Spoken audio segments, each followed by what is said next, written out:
이제 함께 성경 봉독하겠습니다. 시작합니다. 사람들이 한 중풍병자를 네 사람에게 메어가지고 예수께로 올세 무리들 때문에 예수께 데려갈 수 없으므로 그 계신 곳에 지붕을 뜯어 구멍을 내고 중풍병자가 누운 산을 달아내리니 예수께서 그들의 믿음을 보시고 중풍병자에게 이르되 작은 자야 네 죄 사함을 받았느니라 하시니 내가 내게 이르노니 일어나 네 상을 가지고 집으로 가라 하시니 그가 일어나 곧 상을 가지고 모든 사람 앞에서 나가거늘 그들이 다 놀라 하나님께 영광을 돌리며 이르되 우리가 이런 일을 도무지 보지 못하였다 하더라. 아멘. 예, 오늘은 중풍병자 회복이라는 제목을 가지고 말씀을 드리죠. 우리 자다가 저는 가끔 가위에 눌리는 꿈도 꿉니다. 가위에 눌리는데 가위에 눌릴 곳이 다 있으실 거예요. 아마 시간적으로는 그리 길지 않을 것 같아요. 그런데 그 가위에 주는 그 황당함은 정말 기억이 참 오래 남지요. 아무리 애를 써도 빠져나올 수 없는 그 절망감, 답답함, 무기력증 이런 것들이 꿈속에서 참 당황스럽게 만들어요. 다행히 꿈이니 망정이지 현실적으로 이런 가위에 눌렸다면 우리가 제대로 살아나갈 수 있겠어요. 그런데 오늘 이런 가위에 눌린 사람처럼 현실을 살아야 하는 한 중풍병자가 본문에 등장해요. 누운 채 꼼짝도 못하고 말도 겨우겨우 어눌한 그야말로 가위에 들린 인생을 사는 것이죠. 하루는 이 중풍병자가 친구들로부터 만병을 고치신다는 예수님이 가버나움에 와 계신다는 소문을 들어요. 예, 그는 자기도 예수님한테 병 고침을 받게 해달라고 부탁을 하자 친구들은 흔쾌히 응답합니다. 그러나 일행이 예수님 계신 곳까지 왔었지만 사람들이 너무 많이 몰려서 혼잡해 집 안으로 들어갈 수가 없었어요. 이제 네 명은 이 집의 지붕을 뚫고 그를 집 안으로 내려보냅니다. 한참 무리에 쌓여서 말씀 전하시던 예수님의 눈과 갑자기 천장에서 병상에 실려 내려오는 이 중풍병자 환자의 눈이 서로 마주친 거예요. 이에 예수님께서 이 중풍병자의 병을 고쳐주시죠. 그리고 이 중풍병자는 즉시 자의상을 들고 걸어서 나갑니다. 공중에서 마주치는 눈길이나 병상을 들고 걸어가는 중풍병자나 참으로 파격적인 장면들이 아닙니까? 이에 사람들이 놀라 하나님께 영광을 돌리며 수근수근대죠. 우리가 이런 일을 도무지 보지 못하였도다. 여러분, 이 복음에는 이렇게 놀라움과 파격이 있습니다. 아멘. 우리의 상식과 상상을 뛰어넘죠. 아멘. 확실히 이 상식과 복음은 어울리지 않는 조합 같아요. 마치 땅의 과학 법칙과 하늘의 영적 법칙이 어울리지 않는 것과 마찬가지라는 거죠. 지난주에도 우리는 상식을 뛰어넘는 나병 환자를 완치시키시는 예수님의 파격을 목격했습니다. 그러나 여러분, 진짜 파격은 불치병 환자가 회복되었다는 데 그치지 않아요. 사실 나 같은 죄인이 용서받고 벌레 같은 내가 하나님의 자녀가 되었다는 게 실질적으로 진짜 파격이 아니겠어요? 아멘. 그렇죠. 이 신앙이 이성과 과학, 상식과 도덕에 매인 거라면 구태여 믿음이 우리에게 무슨 필요가 있겠습니까? 그렇습니다, 여러분. 하나님은 기적의 하나님이십니다. 아멘. 믿음이란 세상 법칙을 초월한 놀라운 파격, 즉 하나님의 전지전능한 능력을 믿는 믿음에 기초하고 이를 그리스도인들은 주 안에서의 기쁨이라고 말하고 있죠. 아멘. 여러분들은 오늘 이 예배를 통하여 어떤 놀라운 기쁨을 기대하고 오셨습니까? 오늘 말씀을 듣는 중에 하나님께서 주시는 이런 기쁨을 경험하는 우리 모두가 되시기를 축복드립니다. 아멘. 오늘은 마가가 선택한 회복의 네 번째 이야기로 중풍병자 회복에 관한 말씀을 나누도록 하겠습니다. 첫째, 이 중풍병자 친구들의 믿음이 한꺼번에 나타난다는 거예요. 본문 5절을 보면 예수님께서 중풍병자 그 친구들에게 이런 말씀을 하세요. 우리 5절 함께 읽을까요? 5절 시작. 예수께서 그들의 믿음을 보시고 중풍병자에게 이르시되 작은 자야 내 죄 사함을 받았느니라 하시니. 아멘. 예수님 여기서 그들의 믿음을 보시고라고 말씀하세요. 이 믿음이 복수를 보셨다는 거예요. 복수를 보셨다는 거예요. 중풍병자의 믿음뿐만 아니라 지붕까지 뚫은 내 친구의 믿음을 총체적으로 보셨다는 겁니다. 여러분들은 믿음이 보이십니까? 그렇다면 예수님께서는 그들의 무엇을 보셨다는 걸까요? 사실 남의 집 지붕을 뚫는다는 건 정말 상식지도 않고 정말 무리하기 짝이 없는 그런 행동이지요. 예, 그러나 예수님은 파격적으로 지붕까지 뜯어내는 그들의 간절함을 보셨다는 겁니다. 그러면 예수님이 보신 이들의 간절한 믿음은 어떤 믿음이었을까요? 우리 몇 가지 한번 따져볼까요? 첫째가 도전하는 믿음이었다는 거예요. 이들은 무리가 많아서 예수님 계신 집 안으로 들어갈 수가 없다고 그렇다고 포기하지 않았다는 거예요. 지붕을 뜯어서라도 예수님을 만나고 말겠다는 정말 단단한 각오로 포기하자는 믿음이 있었다는 거죠. 물론 그들도 이런 장애물을 뛰어넘기 위해서는 많이 궁리도 했을 거예요. 어떻게 들어갈 수가 있을 것인가. 특별히 유대 사회에서의 지붕은 평평한 지붕에 천막을 치고 기도하는 장소로 많이 쓰였습니다. 그래서 아마 이 친구들도 지붕 위에서 기도하는 습관이 남아있었을 거예요. 그래서 이 친구들은 무리를 뚫고 예수님을 만날 수 있는 유일한 길은 이제 지붕을 뚫고 통해 내려간다는 길뿐이 없었다는 걸 알았다는 거죠. 예수님은 포기하지 않고 도전하는 자들에게 마가복음 11장에서 이런 말씀을 하세요. 천국은 침노당하니 침노하는 자가 빼앗느니라. 기회는 잡으라고 오는 것이지 또 장애물은 뛰어넘을 때 승리의 축복이 있는 줄 믿습니다. 둘째는요, 이들은 예수님에 관한 절대적인 믿음을 가지고 있었다는 거죠. 중풍병자는 친구들로부터 메시아 예수에 관한 소문을 듣자 그 친구들에게 도움을 요청했어요. 혼자 힘으로는 아무것도 할 수 없는 중풍병자를 사랑하던 그 친구들은 즉시 이 부탁을 들어주죠. 많은 무리가 막혀 예수님 뵙기가 불가능했을 때도 이들의 믿음은, 이들의 소망은 식을 줄 몰랐다는 거예요. 중풍병자 친구들은 어떻게 해서든지 무조건 예수님을 만나 뵙기를 소원했다는 겁니다. 지붕을 뜯어서라도 예수님을 만나기만 하면 그들에게는 고침을 받을 것이라는 믿음이 있었다는 거예요. 또 만약 실패했을 경우 겪게 될 비난의 후폭풍에 대해서도 한치의 의심조차 없는 그런 믿음이었다는 거예요. 예수님이 하나님의 아들 메시아임을 믿는 확신은 이런 모든 어려움을 극복하게 하는 줄 믿습니다. 또 불쌍한 한 영혼에 대한 헌신적인 사랑이 있었다는 거예요. 지난번 나병 환자의 경우에는 나병 환자는 완전히 고립되었다면 그래도 이 중풍병자는 서로 사랑하는 친구들이 있었어요. 이 친구들은 지붕에 구멍을 내는데 아마 막대한 대가를 지불했어야 됐을 겁니다. 아마 그들은 먼저 집주인에게 연락을 해서 허락을 받고 원상대로 복구시키는 약속도 했을 거예요. 다행인 것은 예수님께서 가버나움에 머무시는 장소가 바로 베드로의 집일 확률이 굉장히 높아요. 얼마 전에 예수님이 베드로 장모의 열병을 고치자 그 장모가 예수님의 일행의 수종을 들었다는 기록이 있었다는 거 기억하시죠? 이후로 이 가버나움에서 시몬의 집, 베드로의 집은 예수님 일행이 머무시는 교회가 되었다는 그런 말입니다. 여하튼 이 친구들은 이 중풍병자 친구를 위해 모든 대가를 기어이 지불했어요. 그러면 이 친구들은 어떻게 이런 정말 황당한 결단을 내렸을까요?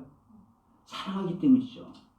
여러분, 사랑은 그 사랑을 위해 얼마나 희생하느냐에 따라 그 사랑의 깊이와 넓이가 정해지는 것이죠. 여러분, 요한복음 3장 16절 기억하시잖아요. 하나님이 세상을 이처럼 사랑하셔 치르신 그 대가가 뭐라고요? 독생자를 주셨으니. 그래서 로마서 5장 8절에서는 이렇게 말하죠. 하나님의 우리에 대한 사랑은 우리가 아직 죄인 되었을 때 그리스도께서 우리를 위하여 죽으심으로 하나님께서 우리에 대한 자기 사랑을 확증하셨느니라. 아멘. 이 친구들은 중풍병자를 사랑했기에 기꺼이 자신들 희생할 수 있었어요. 자신들의 물질보다 희생을 택했다는 것, 사랑을 택했다는 거죠. 고통받는 그 친구를 불쌍히 여기는 이 친구들 사이에 뜨거운 사랑이 바로 우리 주님의 마음을 감동시킨 것이죠. 아멘. 예수님의 눈길과 중풍병자의 눈길이 지붕으로부터 내려오는 그 공중에서 서로 마주쳤을 때 예수님의 마음이 움직였다는 겁니다. 예수님은 그들의 사랑을 보셨고 고통받는 친구를 위해 모든 것을 내어놓는 그 친구들의 헌신을 보셨다는 거예요. 그래서 갈라디아서 5장 6절에는 이렇게 말하죠. 그리스도 예수 안에서 사랑하로 역사하는 믿음뿐이니라. 그리스도 예수 안에서는 사랑하고 역사하는 믿음 하나뿐인 줄 믿으시기 바랍니다. 사랑으로 역사하는 믿음만이 예수님의 마음을 움직이게 하는 겁니다. 그렇습니다. 예수님이 기뻐하시는 믿음이란 마지막 한 영혼까지 포기치 않는 그런 믿음인 줄 믿습니다. 중풍병자와 눈이 마주친 예수님께서 즉시 이렇게 말씀하시죠. 작은 자야 내 죄 사함을 받았느니라.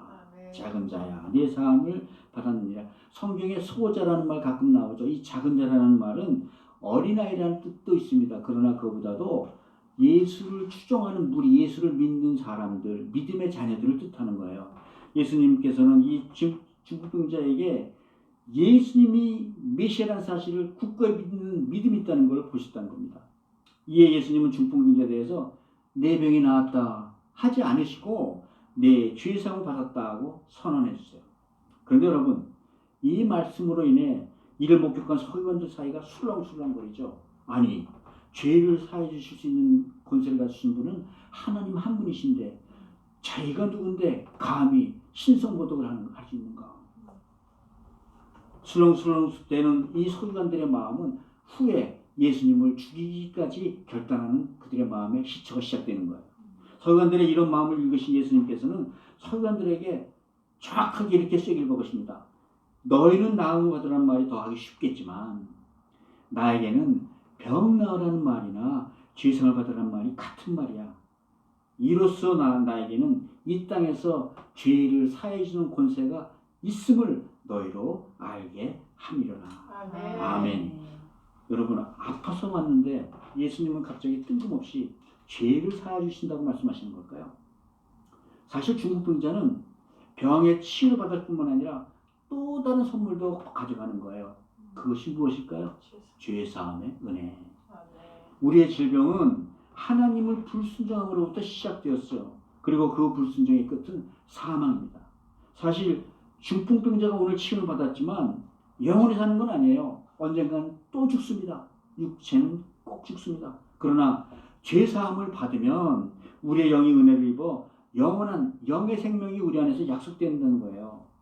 그리고 예수님께서 이 땅에 재림하시면 우리의 육체가 신령한 몸을 입고 부활해서 영혼과 함께 천국에서 영혼을 누린다는 겁니다. 그러면 여러분, 우리 인생에서 가장 중요한 문제가 바로 죄사함을 받았다는 죄의 문제의 해결인 줄 믿습니다. 주님께서 육신의 병을 고치신 것도 하나님과 관계가 회복된 것, 다시 말해서 하나님으로부터 죄사함을 받았다는 것에 대한 가시적인 증거일 뿐이라는 거예요.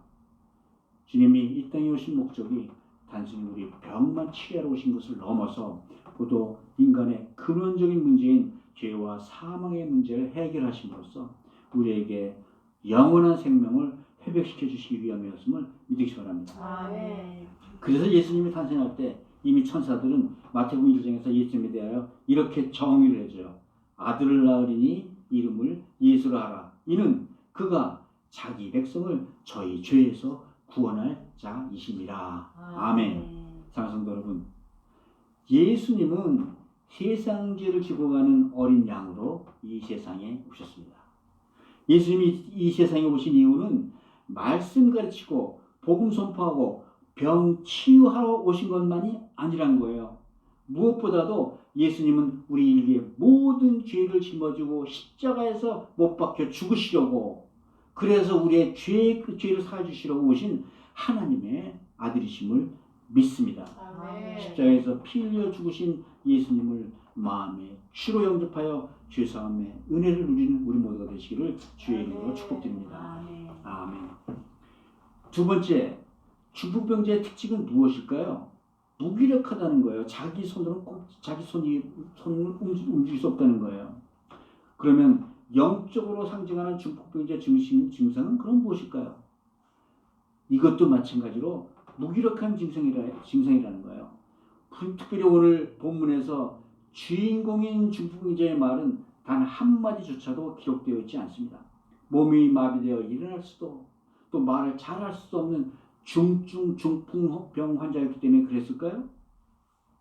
아니면 이 중풍병자의 침묵은 좌절과 실망이라는 내 안에서의 아우성, 그 아우성으로 가득 찬 그 마음을 암시하려고 한마디 말도 적지 않았을까요? 이 중풍자는 얼마나 오랫동안 이런 상실의 마음을 품고 살아왔을까요? 어릴 때부터 이런 병에 걸려서 꼼짝 못했던 건가요? 아니면 어릴 때는 잘 울고 뛰어다녔는데 나이가 들어 이 중풍이라는 병에 들려서 그 옛날의 기억들을 추억하며 더욱더 고통스러운 삶을 살고 있는 건 아닐까요? 여러분, 이 질병이라는 게 우리의 몸만 아프게 하는 것이 아니라 우리의 마음까지 아프게 만든다는 거예요. 우리의 마음을 칼질 찢어놓죠. 아마 이 중풍병자도 매일 밤 매일매일 수없이 뛰어냈을 겁니다.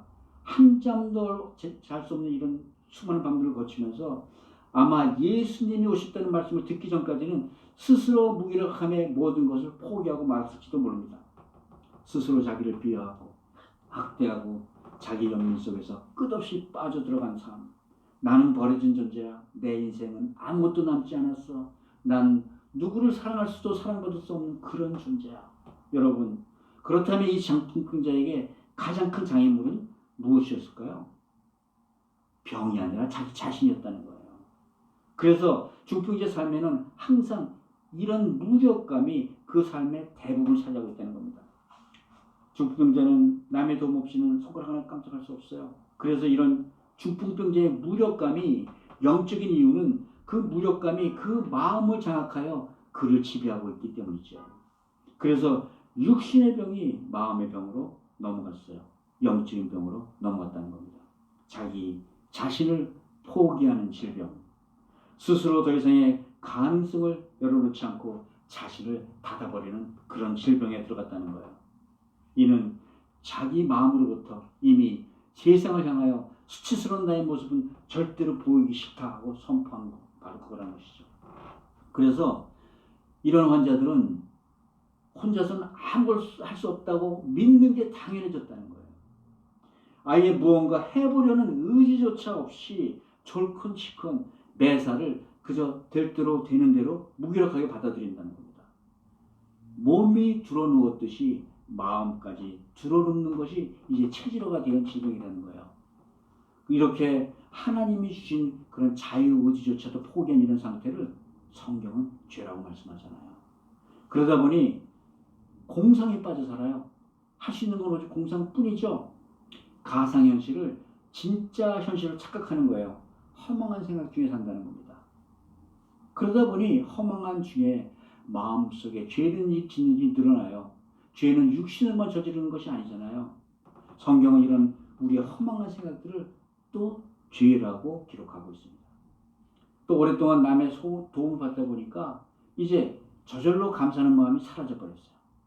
처음에는 조그만 일 하나에도 감사하고 도움을 받아도 고마웠는데 시간이 지나니까 아픈 사람이 도움받는 건 당연한 권리로 여겨졌다는 거예요. 또 병이 오래되고 주위 사람들의 관심도 차츰 줄게 되면 이제 감사를 넘어서 원망과 의심으로까지 발전해 나간다는 거예요. 그래서 호의가 계속되면 권리라고 감사를 잊고 사는 것이 이 무기력증한 증상이라는 겁니다. 성경은 감사치 못하는 것, 이거 죄의 뿌리라고 말하고 있지 않습니까? 여러분, 영적으로 무기력한 증상이라는 것은 이와 같이 죄와 깊은 연관을 가지고 있다는 말씀이에요. 우리도 살다 보면 심한 무기력증에 빠질 때가 있죠. 저는 아주 호기심이 많은 사람입니다. 그래서 세상만사 빼지 않고 참견하기를 정말 즐겨요. 다혈질이라고 그러죠. 그럼에도 불구하고 아주 가끔씩은 아무것도 하기 싫고 아무 생각조차 하기 싫은 그런 순간들을 만납니다. 세상에 눌렸다고나 해야 될까요? 걱정거리는 태산값 쌓였고 책임감은 내 어깨를 누르고 있고 그저 손가락 하나 까딱하기 싫고 다 귀찮고 그저 다 벗어버리고 천국이나 빨리 들어가시지 않나? 그럴 때가 있다는 거예요. 그렇다면 우리는 언제 이런 무기력증에 빠져들까요? 언제 이렇게 빠졌었어요? 육체적으로 너무 지쳐서 정말 독감으로 꼼짝하지 못할 때가 있지 않습니까? 그런데 몸으로부터 오는 무기력증은 좀 쉬면 나아지잖아요. 해결할 방법이 있지 않습니까? 그러나 마음으로부터 오는 무기력증은 쉽게 가시질 않는다는 거예요. 잦은 실패를 겪고 낙심하면 우리 마음에는 어느새 이런 무기력증이 찾아옵니다. 또 잦은 염려도 우리를 무기력하게 만들어요. 가장 심각한 무기력증은 아무리 열심히 노력했는데도 내 능력에 한계 부딪혔을 때 심각하게 무기력하게 된다는 거예요. 여러분들은 어떠세요? 어떻게 자기 인생의 무기력증을 극복해 나가셨습니까? 여러분 혹시 육신은 멀쩡한데 영혼이 중풍병에 들어 이런 무기력한 삶을 살고 있지는 않습니까? 하는 일마다 실패해서 더 이상 다른 일을 해볼 염두조차 내지는 않습니까? 나는 운이 따르지 않는 사람이야. 환경과 사람을 탓하면서 자신을 포기해보지는 않으셨어요? 아니면 공상에 빠져서 로또나 도박으로 이렇게 허망한 것에 성공한 것으로 순간적인 인생 역전만을 기대하지는 않아요. 마음에 중풍병이 들어 감사를 잊어버리고 영적 신경이 마비된 채 남 탓만 하며 살아본 적은 없는 거예요. 그렇다면 누가 영적 중풍병자입니까? 혹시 이 모습 중에서 나의 모습이 보이진 않으십니까? 오늘도 자신이 부족한 것만 탓하며 아무 의욕 없이 그저 들어오는 사람들이 있어요. 남들이 도와주지 않으면 뭔가 내 혼자 스스로 의미 있는 일을 해볼 의지조차 없는 사람들이 있다는 거예요. 그저 난 죄인이니까 이런 선행은 나한테 어울리지 않아.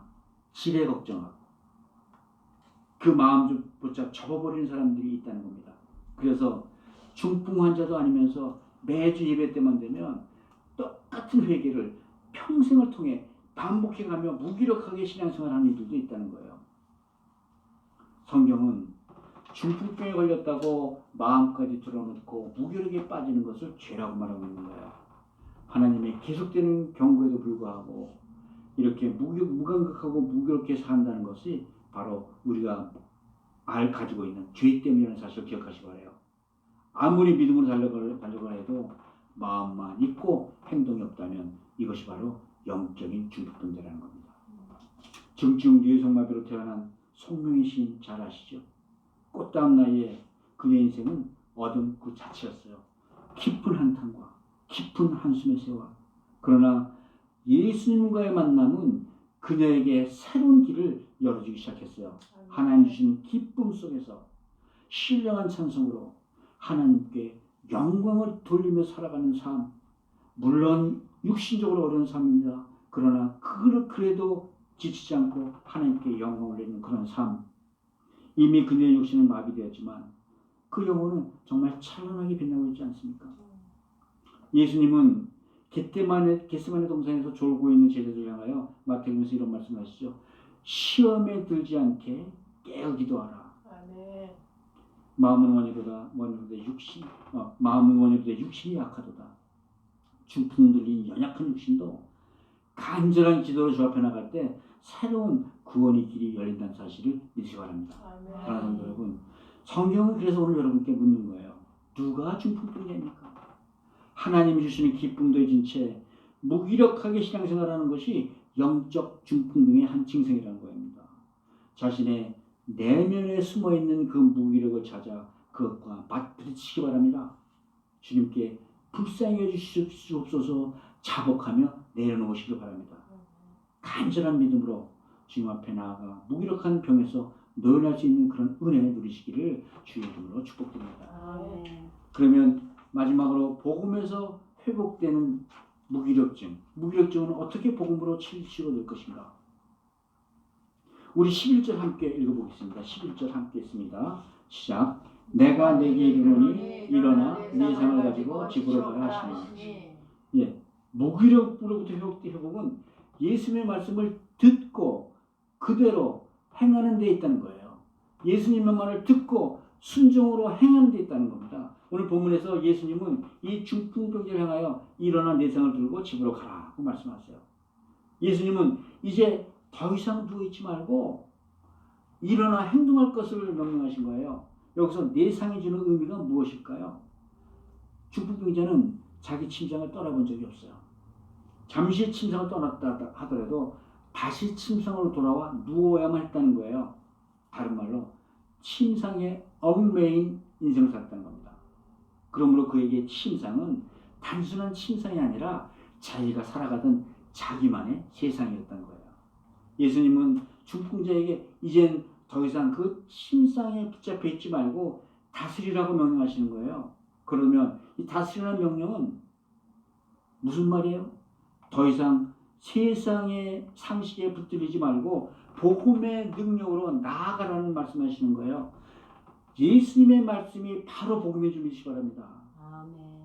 구약의 선지자 엘리야 행적에는 복음이 어떻게 역사하는가 그 원리가 자세하고 세밀하게 설명되어 있어요. 여러분, 엘리야의 전성 시기는 열왕기 18장에 나오는 바알 선지자들과의 대결이었겠죠. 갈멜산에서 엘리야는 하나님이 내리신 불로 바알과 아세라 선지자 850명을 몰살시켜요. 이에 바알 신을 섬기던 북이스라엘의 아합왕과 이사벨 왕비는 엘리야를 잡아 죽이려고 자기까지 보냅니다. 기진맥진한 채로 도망하던 엘리야는 열왕기상 19절에 가서 이런 고백을 해요. 여호와여, 지금 넉넉하오니 이제 내 생명을 거두어 주옵소서. 저는 제 조상들보다 나은 게 없지 않습니까?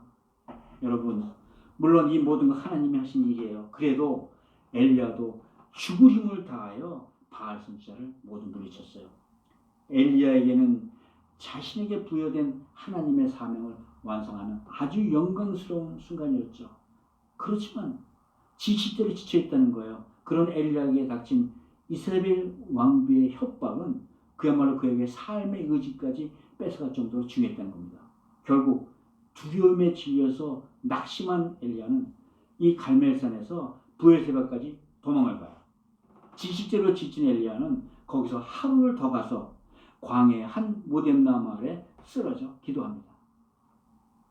하나님, 은혜로 제가 바알을 다 죽였어요. 그러면 이제 사명이 끝날 줄 알았는데 이제 더 큰 위험이 찾아오네요. 아버지, 이제는 전 손가락 움직이는 힘 하나 주시 남아있잖아요. 이렇게 도망 다니며 살아야만 한다면 더 살고 싶지 않습니다. 차라리 이제 저를 좀 데려가 주세요. 저는 정말 조상들에 비하면 하잘 것 없는 인물 아닙니까? 이렇게 지치듯이 지친 엘리야는 자기 인생 자체를 포기하게 만든 무기력증이 들어 닥쳤다는 거예요. 이때 자기 한계를 느끼고 두려워서 무기력증에 빠진 엘리야를 하나님께서는 어떻게 치유하셨을까요?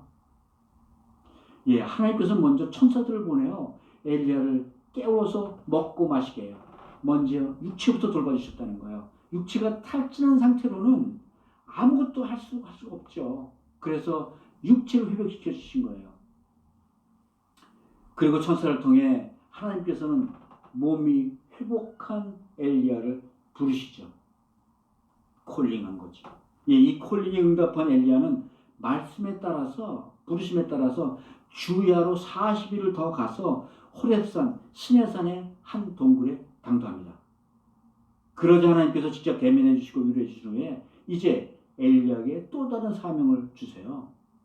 그런데 이번 사명은 첫 사명과는 달리 아주 스케일이 훨씬 웅장하고 거대합니다. 이웃나라 다메섹에 가서 왕을 세우고 또 북이스라엘의 왕에 가서 다른 왕을 세우고 자기 후기자로는 엘리사를 찾아라 후기자로 세우라는 그런 사명이에요. 하나님께서 새롭게 힘을 얻은 엘리야에게는 이제 새로운 비전을 주신 거예요. 이제 엘리야는 요단강 동편의 한 변두리 선지자가 아니라 세계 역사의 주역으로 등장하는 그런 사명이었다는 거예요. 그래서 여러분, 여기서 우리가 무기력증을 회복하는 데는 정해진 성경적인 순서, 영적인 순서가 있다는 거예요. 먼저 육체부터 회복해야 된다는 겁니다. 리커버해야 된다는 거예요. 그리고 몸이 어느 정도 회복되면 하나님의 부르심에 귀를 기울이라는 거예요. 콜링을 기다리라는 거예요. 그리고 콜링에 응답할 때 하나님께서는 우리 상황에 맞는, 우리 환경에 맞는 개인적인 새로운 비전을 주신다는 겁니다. 이 주어진 비전에 따라 순종할 때 하나님께서는 우리의 무기력증을 회복시켜 주신다는 겁니다. 기억하세요. Recovery, Calling, Vision, Obedience. 이 정해진 순서가 영적인 순서라는 거예요. 자, 그러면 이 중풍병자에게 주님이 주시는 새로운 비전은 무엇일까요? 아시다시피 우리 엘리야에게는 누구 왕을 세우고 후계자를 세우라는 그런 비전을 주셨어요. 그러면 우리 지친 우리한테 주시는 비전이 무엇일까요? 그것은요, 바로 예수님이 바로 메시아 하나님의 아들이심을 세상에 선포하는 비전이라는 거예요. 그 예수님이 우리 죄를 사하시려고 이 땅에 오셨음을 선포하는 그 비전을 주셨다는 거예요. 질병에 시달리는 우리를 구원하시려고 예수 그리스도의 천국 복음을 세상에 선포하게 하는 그런 비전을 주셨다는 겁니다. 아멘. 여러분, 이것이 영적 중풍병으로부터 회복되는 복음의 능력이라는 거예요. 우리 인생의 무기력증은 하나님이 주시는 새로운 비전에 순종할 때 회복되는 줄 믿으시기 바랍니다. 아멘. 여러분, 오늘 중풍병자에게 주시는 주님의 음성이 들리십니까? 작은 자야, 내 죄 사함을 받았느니라. 아멘. 때로 우리는 죄책감에, 때로 우리는 열등감에 우리가 무기력하게 몰려나갈 때도 있습니다. 또 육체적인 질병으로 어둠의 세력들이 우리를 자기들 마음대로 흔들려 할 때도 있어요. 그러나 이 주님의 부르심을 들었으면 우리는 우리의 영혼을 위하여 스스로 소리쳐 응답해 나가야 된다는 겁니다. 다윗이 이렇게 응답해요. 내 영혼은 어찌하여 낙심하느냐? 어찌하여 내 속에서 불안해하느냐? 너는 하나님께 소망을 두라. 나는 그가 나타나 도우심을 말미암아 내 하나님을 영원히 찬송하리로다. 아멘. 아멘. 이것이 바로 우리의 무기력증을 다스리는 복음의 능력이 된다는 겁니다. 아멘. 여러분, 우리 중에 반복되는 실패로 인해 무기력증에 빠진 분이 계십니까? 오늘 하나님 앞에 나와 이 하나님의 음성을 들을 때 우리에게는 이제 성공이 약속되어 있다는 겁니다. 혹시 걱정과 염려로 낙심하신 분이 있습니까? 주님의 말씀에 귀를 기울이라는 거예요. 성경에서 이렇게 말하죠. 너희가 염려함으로 귀를 한잔해서 할 수 있느냐? 걱정하지 말고 기도해라. 내가 너희를 지켜줄 거야. 아멘. 아니면 혹시 자기 능력의 한계에 빠져 무기력증에 빠지는 분이 있습니까? 일어나서 복음의 미세한 음성의 귀를 들으시기 바랍니다. 일어나 내 상을 가지고 내 집으로 가라. 아멘. 일어나서 새로운 비전의 상을 들고 나가시기 바랍니다. 아멘. 더 이상 세상에 지배당하지 마세요. 오히려 그 고통의 침상을 복음으로 다스리는 주님과 함께 새로운 인생을 향하여 새롭게 걸어 나가시기 바랍니다. 아멘. 이제 자기 가정부터 예수 그리스도의 이름을 선포하시기 바라요. 중풍병자가 자기 침상을 털고 일어났듯이 복음을 들고 이웃 친구들 향해 나가라는 거예요. 세상을 향해 예수 그리스도의 이름을 선포할 때 우리에게는 이제 인생의 제2막이 시작되는 줄 믿으시기 바랍니다. 사랑하는 성도 여러분, 그리스도의 복음만이 우리의 영적 무기력증을 치유해 주세요. 아멘. 내 속에서 나를 얽매고 나를 어둡고 침침한 사망의 골짜기로 몰아가는 이 세력 등을 향하여 큰 소리로 외쳐서 응답하라는 겁니다. 아멘. 예수님께서 말씀하셨어요. 내 죄의 사함을 이미 받았어. 아멘. 그러니 모든 어둠의 세력들은 물러갈지어다. 아멘. 이제 무기력을 벗고 새롭게 맡겨진 주님의 비전을 따라 세상을 향하여 힘차게 전진하시기 바랍니다. 아멘. 인생의 제2막을 주님과 함께 힘차게 살아가는 우리 하나님의 복된 자녀들 되시기를 주의 이름으로 축복드립니다. 아멘. 말씀을 냈죠. 여러분, 가위에 눌렸다가 그 깨어날 때 그 안도감, 해방감, 시원함 기억하시죠? 죄와 사망의 굴레에 무기력하게 지쳐 살던 우리가 영생의 구원 얻었을 때가 바로 이 느낌이라는 거예요. 오늘 중풍병자가 자기의 들것을 들고 걸어나갈 때 느낌이 바로 이 느낌이 아니었겠어요. 오늘 내 친구는 이 가위 들리는 한 친구를 위하여 남의 지붕을 뜯었습니다. 주님은 이들의 믿음을 보시고 이렇게 말씀하셨어요. 네 죄가 사함받았노라. 이제 일어나 네 상을 들고 일어나 집으로 가라. 아멘. 중풍병자 친구를 위해 스스로 믿음으로 지붕을 뜯어버린 친구들의 사랑, 중풍자 믿음뿐만 아니라 주님께서 보여주신 그 네 친구들의 믿음, 십자가 앞에서 최후의 만찬을 마치신 주님께서는 제자들에게 이런 말씀을 남기세요. 사람이 친구를 위하여 자기 목숨을 버리면 이보다 더 큰 사랑은 없느니라. 십자가 사랑으로 사랑을 실천할 때 세상에서 도무지 볼 수 없었던 기쁨이 꽃피는 줄 믿습니다. 사랑하는 성도 여러분, 아직도 우리 가족 중에 친지 중에 이렇게 가외에 눌려 사시는 분들은 없으십니까? 그런데 우리는 왜 지붕을 뜯지 못하는 걸까요? 지붕을 뜯는 믿음이 부족합니까? 아니면 지붕을 뜯어내는 그 사랑이 부족합니까? 다시 한번 예수 안에서 사랑으로 역사하는 믿음의 능력을 붙잡으시기 바랍니다. 주님이 주시는 비전에 따라 일어서서 자기가 누웠던 침상을 들고 십자가 복음을 선포하는 여러분들이 되시기를 우리 주 예수 그리스도 이름으로 축복드립니다.